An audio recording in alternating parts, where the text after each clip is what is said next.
President Trump has emphasized the importance of removing Washington, D.C.'s homeless population. Today, White House Press Secretary Caroline Leavitt gave more details of the plan. Homeless individuals will be given the option to leave their encampment, to be taken to a homeless shelter, to be offered addiction or mental health services, and if they refuse, they will be susceptible to fines or to jail time. This federalizing of the National Guard to bring in this assistance for law enforcement. While we are targeting criminals and trying to remove criminals off of the streets, we also want to make DC safe and beautiful, and that involves removing mentally disturbed individuals in homeless encampments as well. And St. Pope John Paul II summarized the Church's view on homelessness in a letter to Pontifical Commission Justitia the Church saying, sharing the joy and hope, the grief and anguish of the people of our time, especially those who are poor or affected in any way, feels it has a serious obligation to join with those who are working without self-interest and with dedication to find concrete and urgent solutions to the housing problem and to see that the homeless receive the necessary attention and concern on the part of public authorities. And for more, we are joined by Abby Hutzel. She is the media spokesperson for the Father McKenna Center. It is a nonprofit organization in the Ignatian Catholic tradition which helps men struggling with homelessness and families facing food insecurity in Washington, D.C. First, what is your reaction to President Trump's plan to get homeless people out of Washington, D.C.? Yeah, thank you for having me. First, I just want to say that this is not the first time that we've seen the criminalization of homelessness within the Capitol, but it is the most robust plan that we've seen recently.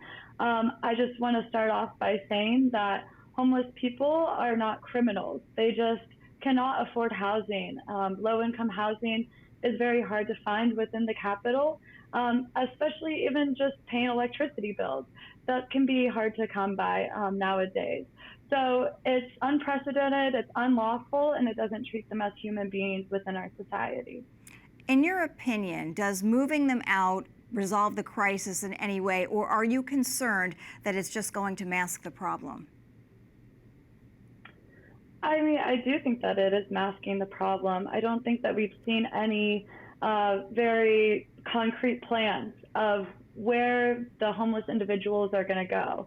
If they are going anywhere, they're going into more rural areas where there's less resources accessible to them by public transport, which then furthers the problem and increases just the mental, it just increases the problem overall. As far as your operations go, do you think you're going to need to expand with this latest executive order? What happens for you now?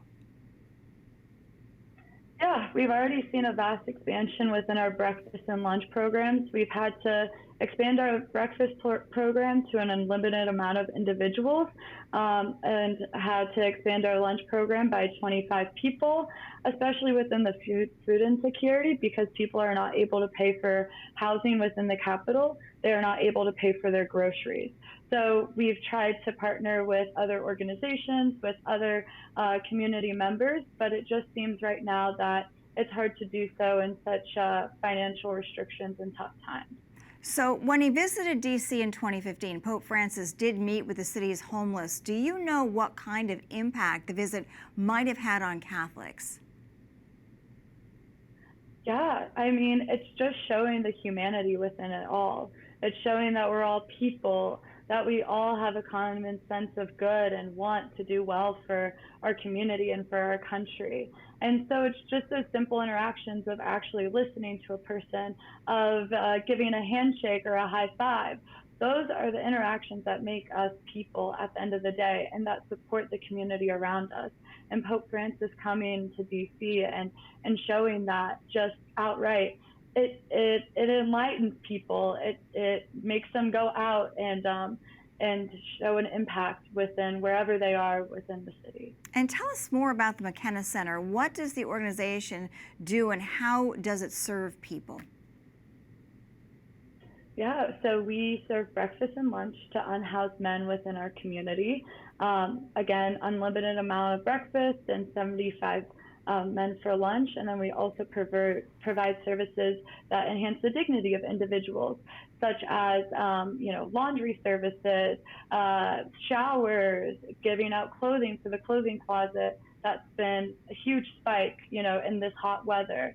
And then we also give out food, such as fresh produce, eggs, meat, those things, and we let those individuals pick it up themselves to enhance their own confidence and dignity when going through tough situations.